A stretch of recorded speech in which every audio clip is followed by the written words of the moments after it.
Baik, Shalom. Selamat hari Sabat bagi kita semuanya.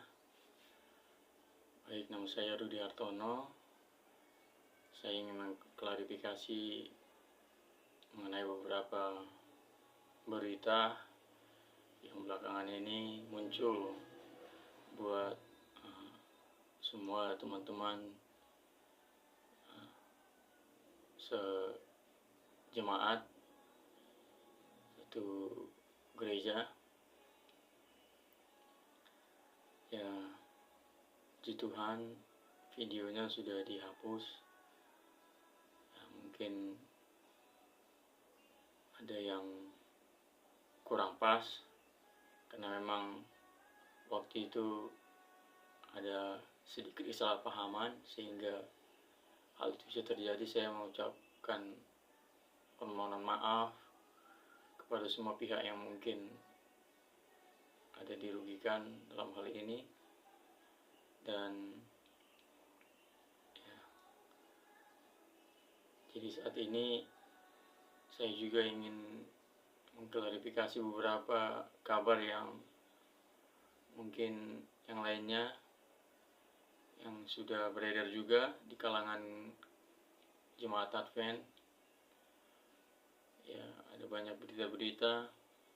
Jadi ada yang bilang saya sudah dipecat dari Freeport. Jadi saya di sini mau tegaskan, saya tidak pernah dipecat dari Freeport. Saya hanya mengundurkan diri. Saya keluar baik-baik.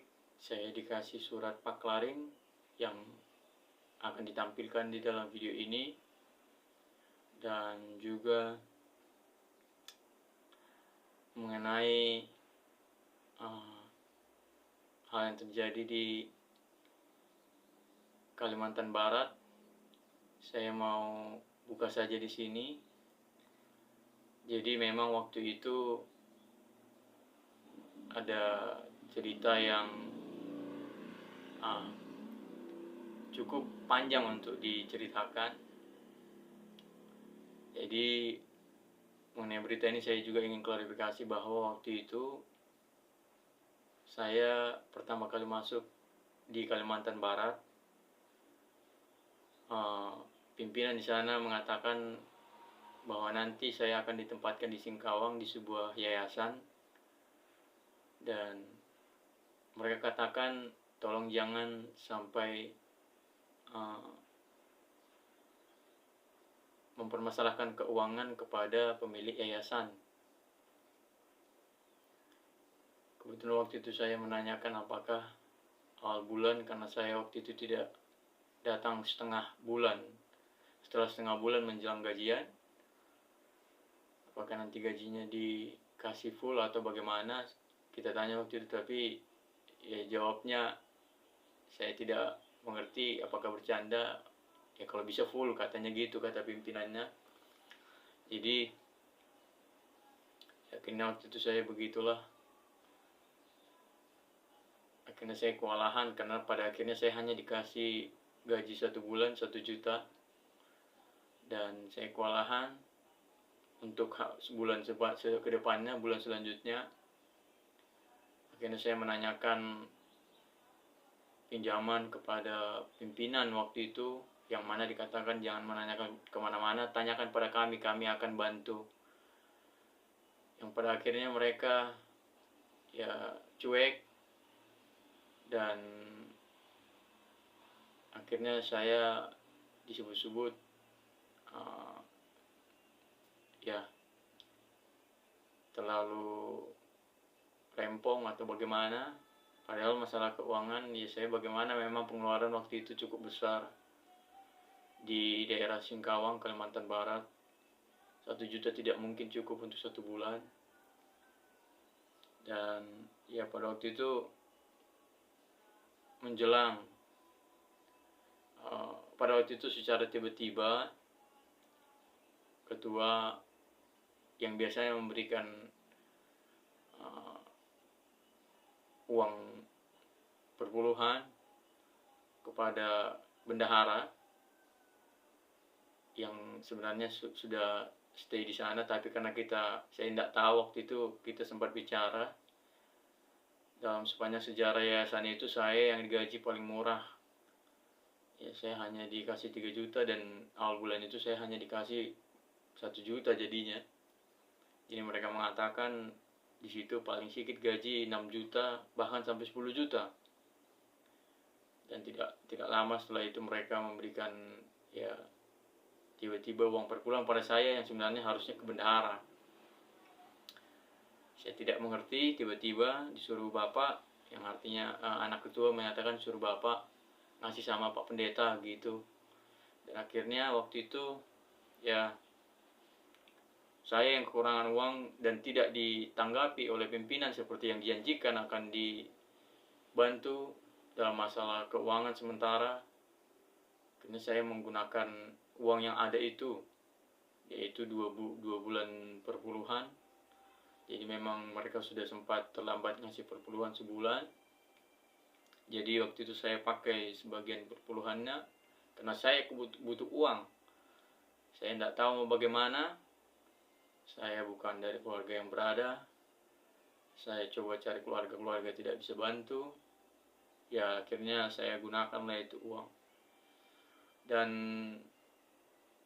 waktu itu akhirnya tibalah untuk waktu itu sebelumnya ada rakernas.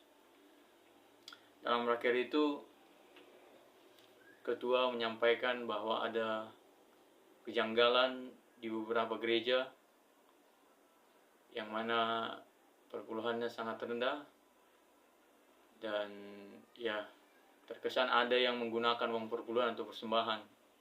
Saya tahu ada yang menggunakan persembahan perpuluhan, ada yang mengambil, kata beliau waktu itu.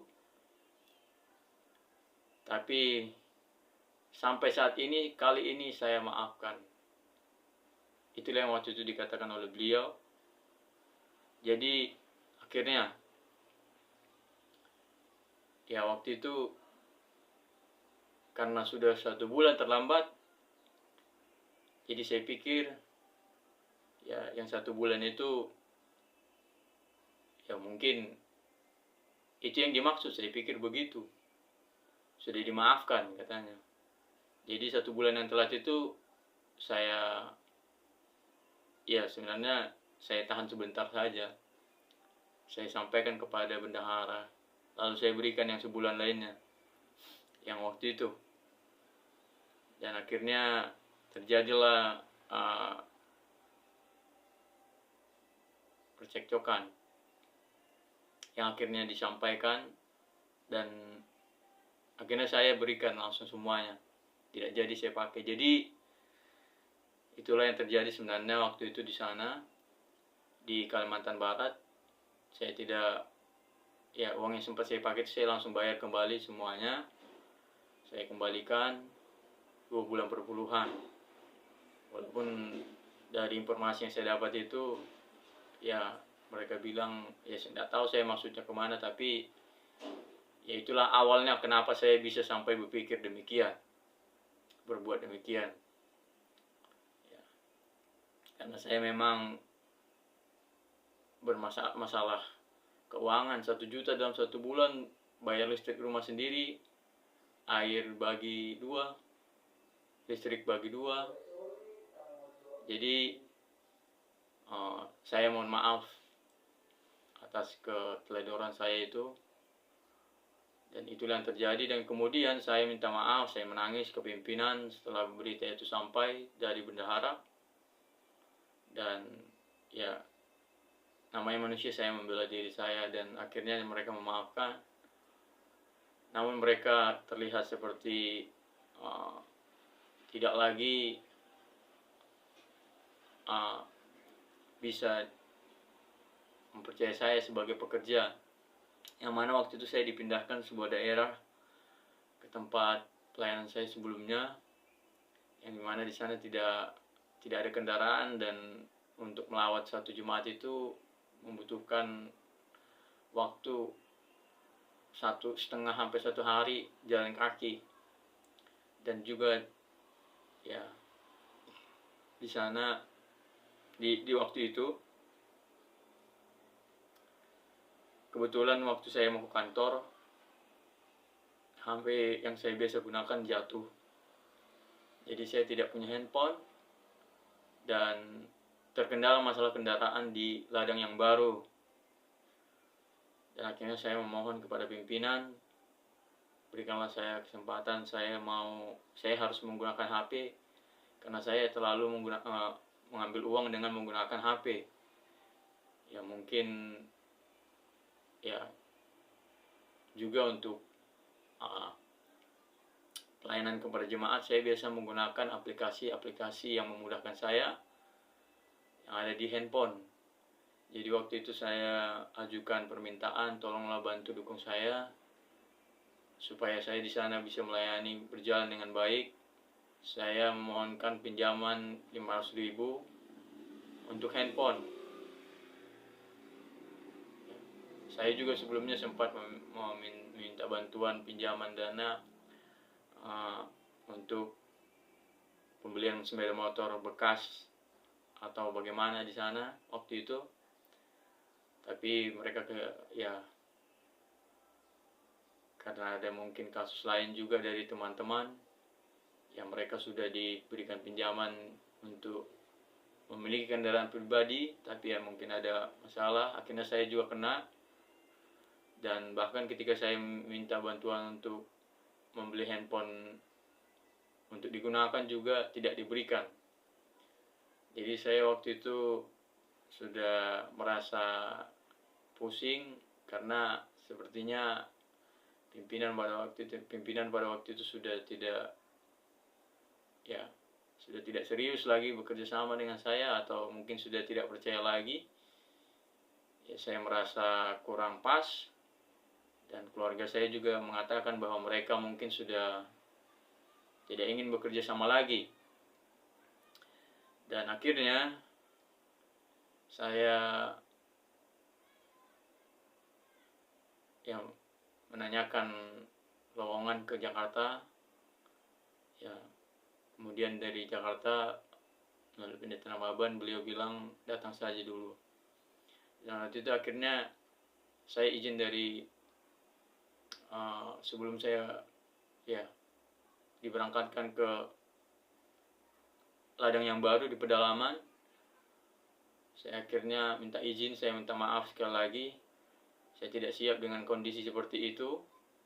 Kondisi tidak ada dukungan dan tidak ada rasa percaya dari pimpinan. Ya, mungkin memang begitulah sifat pimpinan waktu itu. Saya pun tidak mengerti, mungkin itulah kebijakan mereka. Ya, akhirnya saya keluar. Jadi saya di sana tidak meninggalkan ladang. Tapi cara itu saya pikir sudah tidak pas untuk bekerja di ladang. Tidak ada tanpa dukungan yang cukup perlu, saya pikir cukup penting untuk efisiensi dan juga pekerjaan yang maksimal, usaha yang maksimal dalam pekerjaan waktu itu. Akhirnya saya keluar dari sana dan saya ke Jakarta. Namun ada isu-isu mengatakan bahwa saya meninggalkan ladang dan yang lain-lain. Seperti yang sudah saya jelaskan, begitulah keadaannya. Ini bisa saya pertanggungjawabkan.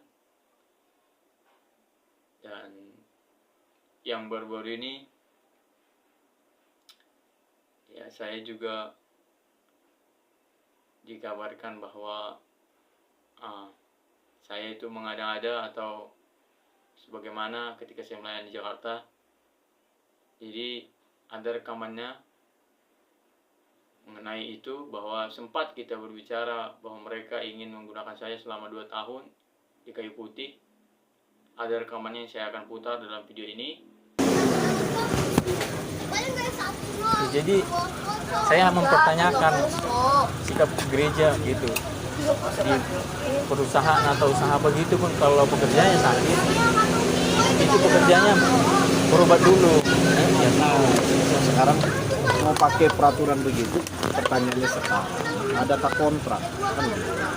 Kalau mau Kita mana ngomong? kalau ada kontrak Tadi kan Bapak bilang, iya kita bilang 2 tahun. Kan Bapak bilang, saya bilang 2 tahun ya, yang Pak Marbun bilang 2 tahun kan semua setuju. Ya gitu kan. ada enggak. Bapak ngomong berdasarkan omongan. Ya, tapi itu kan gereja kekeluargaan Pak. Bapak nuntut sekarang kan peraturan. Ya. Saya kekeluargaan nggak diterima. Loh, bagaimana jadi?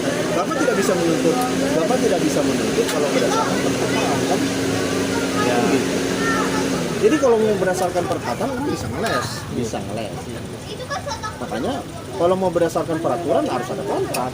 Ya, saya memang masih polos Pak. Jadi saya memang kurang aware orangnya. Jadi ya itulah kesalahan saya memang.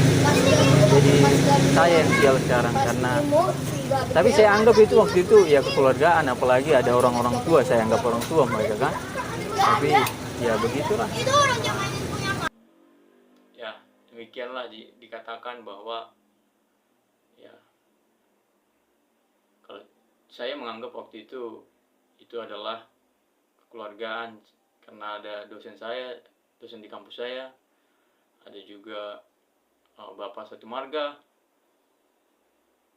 Jadi saya tidak menaruh kecurigaan sampai akhirnya kami terjadi kecelakaan dengan pendeta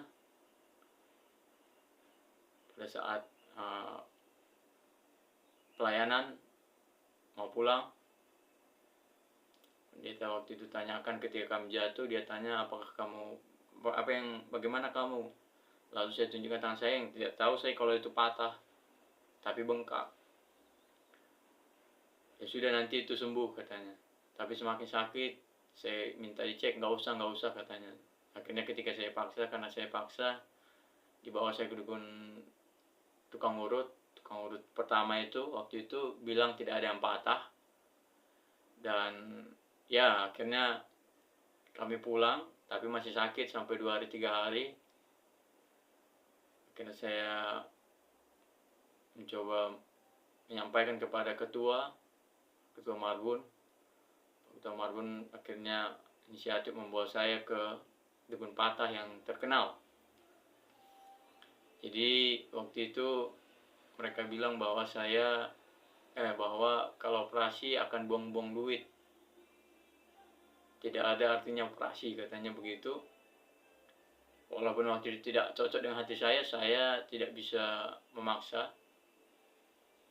Kini saya dibawa dukun patah, dirongsen di sana, ternyata 2 jari saya patah di tengah telapak di dalam sini. Jadi memang kondisinya berbeda. Kalau patah jagung di luar begitu gampang, tinggal ditarik, posisikan ke semula, tinggal dikunci, akan sembuh. Kalau memang dukun patahnya ahli untuk mengembalikan ke posisi semula, karena saya sudah pernah mengalaminya. Tapi waktu itu ternyata patahnya runcing dan di antara tulang. Menurut logika saya tidak mungkin ini bisa bagus, dan saya mengikut aja, meyakini apa yang dibilang Pak Ketua. Dan akhirnya sampai minggu keempat saya menanyakan kepada dukun patah, Pak, apakah ini bisa bagus normal? Ya kalau mau bagus ke dokter.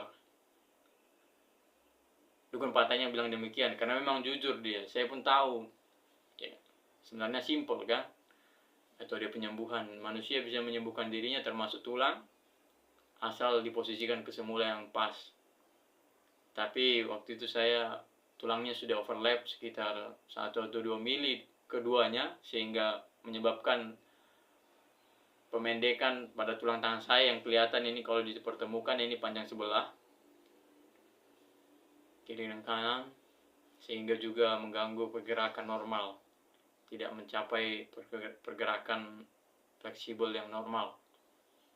Dan akhirnya waktu itu saya menyampaikan, katanya tidak bisa, tidak bagus katanya. Dan kemudian saya menanyakan jemaat yang katanya bekerja di bagian BPJS, lalu beliau sarankan saya coba pakai BPJS. Ternyata BPJS saya sudah tidak aktif. Akhirnya saya aktifkan. Ya waktu itu sebenarnya harus melalui jasa raja dulu. Tapi ketika saya sampaikan kepada pendeta yang waktu itu motornya kita pakai, dia bilang tidak bisa, kamu percuma, itu akan percuma saja, tidak akan dapat apa-apa. Karena sudah beberapa hari juga, ya akhirnya saya menyerah. Karena dia yang punya motor, saya tidak bisa ke jasa raja tanpa dia yang pemilik motor juga waktu itu. Ya akhirnya seperti pada umumnya rumah sakit suka memaklumi, karena saya juga tanya ke BP, akhirnya ke jasa raja, ya tidak bisa juga kan, susah. Jadi akhirnya ya, memang mereka suka membantu. Waktu itu akhirnya saya coba pakai BPJS kesehatan, dan ternyata dokternya mengingkari. Awalnya dia bilang dia akan perbaiki, akan presisikan posisi tulang yang kurang pas. Waktu konsultasi dia berjanji demikian, karena saya sudah menekankan saya tidak berani operasi, saya tidak pernah operasi. Jadi saya meyakini Bapak lah, kalau memang Bapak bisa, ya tolonglah dibantu saya Pak, saya bilang. Tapi setelah operasi ternyata dokternya bilang memang saya tidak kerjakan. Saya tidak mengerti apa maksud dokter ini, dan ya akhirnya saya dipindahkan ke rumah sakit lain. Tapi ya lain BPJS memang tidak maksimal. Jadi sampai sekarang apa yang saya konsultasikan belum membuahkan hasil, masih dalam keadaan overlap. Jadi tulang saya masih memendek dan tidak bisa digerakkan normal seperti tangan sebelah kanan, yang cukup mengganggu dalam kegiatan-kegiatan saya, masih menimbulkan rasa sakit. Ya, jadi itulah yang terjadi waktu itu. Saya tidak pernah melawan dokter manapun. Memang dokternya yang tidak bisa memberikan pelayanan prima, karena hanya saya pakai BPJS. Bahkan saya dibawa dalam mimpi, dokternya marah-marah sama saya, kamu BPJS saja, pakai permintaan. Ya, jadi begitulah juga ketika saya disuruh ke rumah sakit Advent di Bandung. Saya hanya menyampaikan keluhan saya, dan mereka mengatakan saya tidak bisa, pergi saja ke dokter hand and microsurgery. Dan itulah waktu itu pesan terakhir dari dokternya. Saya tidak ada menggurui atau segala macam. Ya, saya hanya menyampaikan apa yang menjadi masalah pada tangan saya. Jadi tolong jangan menambahkan informasi yang tidak benar terhadap saya. Saya sudah jelek, jangan ditambah jelek-jelekan. Jadi saya minta tolong, ya. Jadi itulah ya sedikit klarifikasi. Jadi sampai saat ini tangan saya belum sembuh. Sebenarnya waktu itu sudah ada yang mau membantu saya, sudah terbuka gereja, ada beberapa orang gereja kayu putih yang membantu saya. Tapi pendeta Berlin menolak dan melarang mereka untuk membantu saya dengan alasan yang tidak, ya saya pikir Jadi nggak bisa lagi dibantu. Tidak bisa.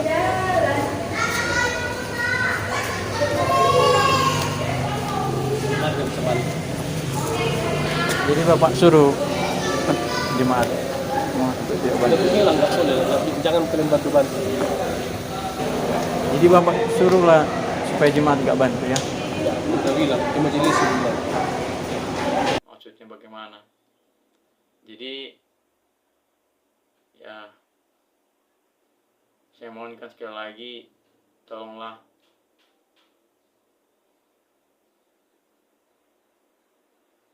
saya masih butuh tangan saya untuk sehat normal.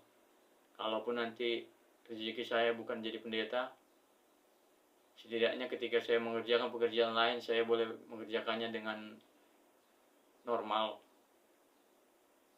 Jadi ya, saya minta tolong kalau memang masih ada jemaat-jemaat yang terbuka hatinya untuk membantu saya, karena sudah ada dokter yang siap untuk mereposisi tulang saya, yang mana beliau sudah sangat terampil dalam bidangnya, sudah sangat tinggi ilmunya. Saya bisa tunjukkan nanti juga bahwa beliau bukan dokter sembarangan seperti dokter-dokter sebelumnya. Jadi ya, saya berharap kalau memang nanti rezeki saya bukan di pendeta, tolonglah Bapak Ibu yang mungkin tadinya mau membantu atau sekarang tergerak hatinya untuk membantu saya. Janganlah biarkan saya seperti ini. Ya. Kita selalu menyampaikan Yesus sebagai juru selamat kita. Yesus adalah gambaran kasih Allah. Kita selalu mengajarkan kasih kepada semua orang. Saat ini, walaupun dalam ketidaksempurnaan saya mohon maaf untuk salah-salah saya, dan juga saya memohon sekiranya Bapak Ibu, semua teman-teman, saudara bisa membantu. Saat ini saya sudah pulang kampung, dan saya sudah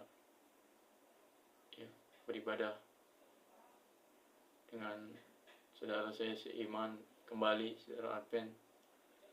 Ya, apapun nanti, kalaupun nanti saya tidak diterima lagi, tidak apa-apa. Saya siap meninggalkan gereja. Saya tidak akan memaksa. Jadi ya, saya melalui video ini ya, mohon maaf kalau ada kesalahan terhadap siapapun, khususnya saudara dalam gereja Advent. Saya tidak bermaksud untuk mengganggu atau yang lain. Saya secara doktrin saya hanya menegaskan apa yang Alkitab katakan. Dan kemudian saya hanya ingin mengimbau, ya, kalau memang mau meninggalkan saya, tinggalkanlah saya dalam keadaan normal. Saya bersedia memulangkan semua ijazah yang mungkin jadi ya selama ini saya dapatkan dari gereja. Saya bersedia. Saya tidak masalah dengan itu, asalkan ada yang bisa membantu saya untuk berobat. Demikianlah video ini saya sampaikan. Ya. Saya memaafkan semua orang, karena saya juga butuh dimaafkan. Tidak ada kita yang selamat tanpa kita memaafkan orang lain juga. Jadi ya, saya mohon kepada kita semua untuk kiranya juga boleh membantu saya. Hanya membutuhkan perobatan, saya tidak membutuhkan spesial pun atau apapun itu lagi saat ini selain hanya berobat. Terima kasih buat semua yang sudah memperhatikan saya, saudara saya, baik saudara satu marga, relatif, maupun saudara-saudara seiman yang pernah saya temui. Terima kasih semuanya, shalom. Tuhan berkati kita semuanya.